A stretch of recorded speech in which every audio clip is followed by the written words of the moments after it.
এখন গাঁৱত ৰমেন আৰু পম্পী দুয়ো পতি-পত্নীয়ে এটা সৰু ঘৰত বাস কৰিছিল। পম্পীয়ে ৰমেনক প্ৰায়ে ধেমালি কৰি থাকে আৰু কিবা নহয় কিবা এটা কাণ্ড কৰি থাকে আৰু সেই স্বভাৱটোৰ বাবে ৰমেন বৰ চিন্তাত পৰে। আৰু তেনেকৈয়ে এদিন ৰমেন ৰাতি শুই আছিলে আৰু তেতিয়াই সি কোনোবা মহিলায়ে কন্দাৰ শব্দ শুনিলে। আৰে ইমান ৰাতি কোনে এনেকৈ কান্দিছে? এই শব্দবোৰৰ বাবে মই ভালকৈ শুবয়েই পৰা নাই।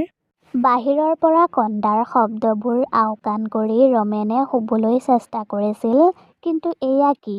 এইবাৰ দেখোন কন্দাৰ শব্দবোৰ বেছিকৈহে আহিছিল। আৰে এই আধা ৰাতিখন ইমান জোৰকৈ কোনে কান্দি আছে বাৰু? মই যে শুবলৈ পৰা নাই ভালকৈ। কোনোবাই কাজিয়া লাগিছে নেকি বাৰু? নাই, মই উঠি গৈ চাবগৈ লাগিব কি হৈছে। কথাখিনি কৈ ৰমেনে চকু মোহাৰি মোহাৰি বিচনাৰ পৰা উঠি বাহিৰলৈ আহিলে। বাহিৰলৈ আহি সি দেখিলে বাহিৰত ওচৰ চুবুৰীয়া সকলোবোৰ মানুহ শুই আছে, কোনোৱেই নাই বাহিৰত। আৰে এয়া কি? বাহিৰত দেখোন কোনোৱেই নাই আৰু ওচৰ চুবুৰীয়া সকলোবোৰ মানুহো শুই আছে। সকলোৰে ঘৰৰ দুৱাৰবোৰ বন্ধ আৰু কাৰো ঘৰৰ পৰা এটাও মাত অহা নাইচোন। তেতিয়াহ'লে অলপ আগতে ইমান জোৰকৈ কোনে কান্দি আছিল? ৰমেন অলপ সময় বাহিৰতেই ৰ'ল আৰু সি ইফালে সিফালে চালে, কিন্তু সি বাহিৰত কাকোৱেই দেখা নাপালে। চাৰিওফালে নিজান হৈ আছিল আৰু পোক পৰুৱাবোৰৰ শব্দ আহি আছিল। তাৰ অলপ অলপ ভয়ো লাগিছিল। তাৰ পাছতে সি ভিতৰলৈ গুচি গ'ল আৰু ভিতৰলৈ গৈ সি শুবলৈ চেষ্টা কৰিলে। কিন্তু তাৰ পাছত সি আকৌ কোনোবা মহিলায়ে কন্দাৰ শব্দ শুনা পালে। ৰমেন, ৰমেন, মই জানো তুমি শুৱা নাই। আহাচোন আহা, তুমি মোক এবাৰ লগ কৰি যোৱাহি। সেই মাতটো শুনি ৰমেনে বহুত ভয় খাইছিল। ভয়তে তাৰ অৱস্থা বেয়া হৈ গৈছিল। ভয়তে সি কম্বলখনেৰে তাৰ মুখখন ঢাকি লৈছিল। কিন্তু সেই শব্দবোৰ সি আকৌ শুনিছিল। তাৰ ৰুমতে সি খাৰু আৰু পায়েলৰ শব্দ শুনা পালে। তেতিয়াই সি কঁপি কঁপি ক'লে, হে ভগৱান, আজি মোক কিহে পালে বাৰু? ইফালে আজি মোৰ পত্নীও ঘৰত নাই। আজি মই আৰু বাচি নাথাকিম চাগে। ৰমেনে ভয়তে কঁপি আছিল আৰু সি কান্দিও আছিল। কিন্তু সেই মহিলাগৰাকীয়ে হাঁহিয়েই আছিল। এবাৰ চকুকেইটা মেলি চাওকচোন, আপোনাৰ সন্মুখত কোন ৰৈ আছে?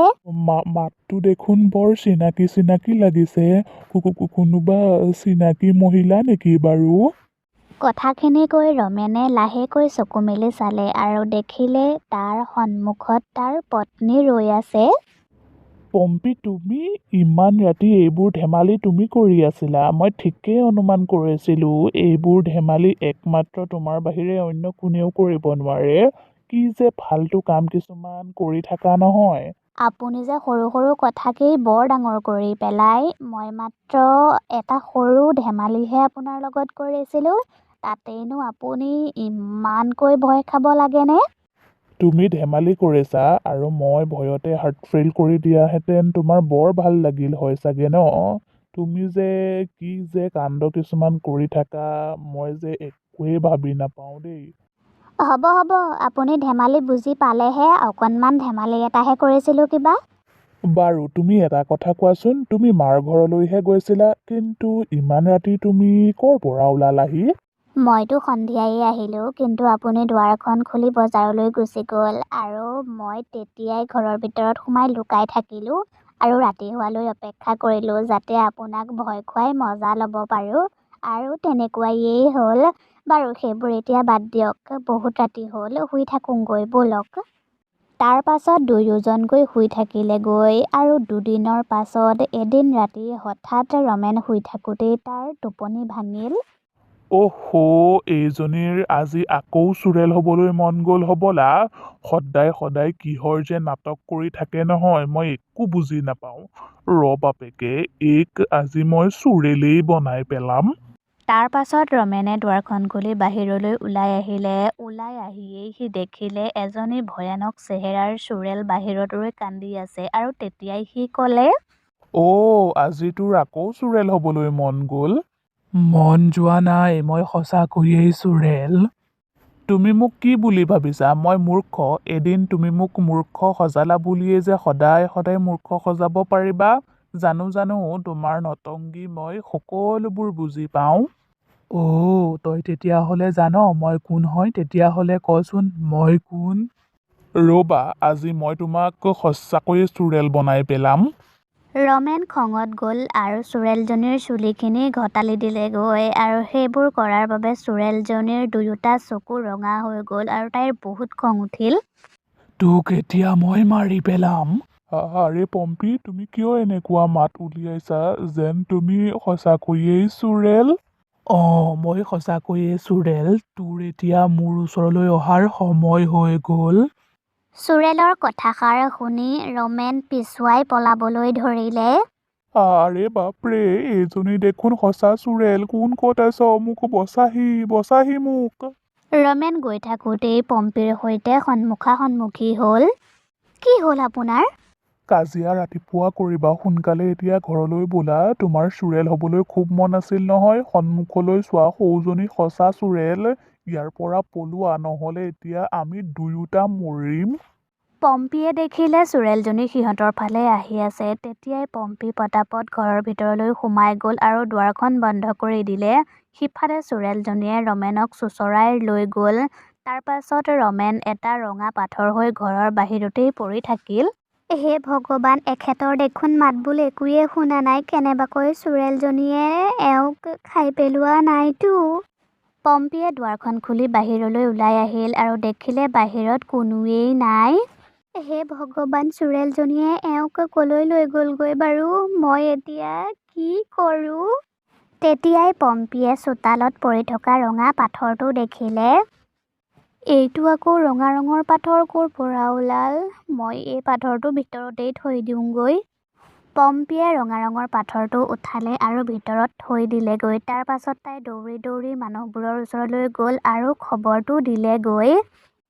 আৰে পম্পী, ইমান ৰাতি তুমি এনেকৈ কান্দি আছা যে? কি হ'ল তোমাৰ?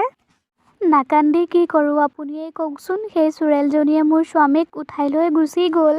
গাঁৱৰ কোনোবা মানুহ হোৱাহেঁতেন আমি এতিয়াই বিচাৰি গ'লোহেঁতেন, কিন্তু সেইজনী হৈছে চুৰেল।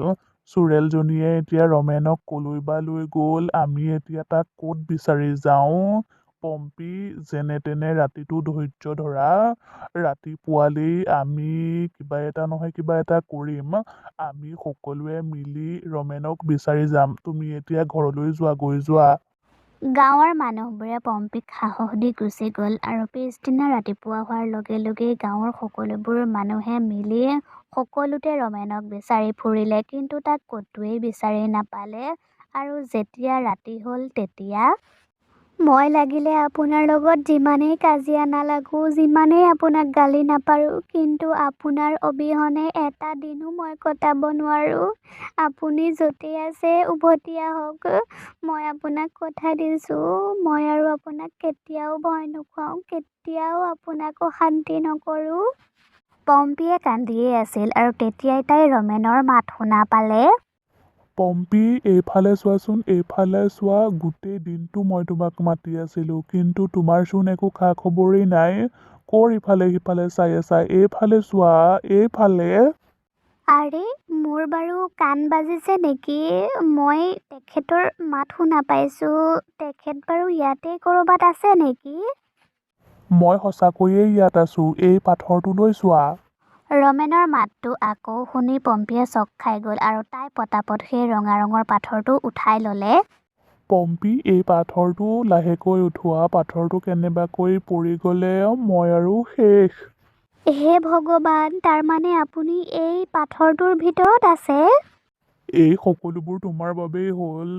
তোমাৰ ধেমালিৰ বাবেই আজি মোৰ এই অৱস্থা।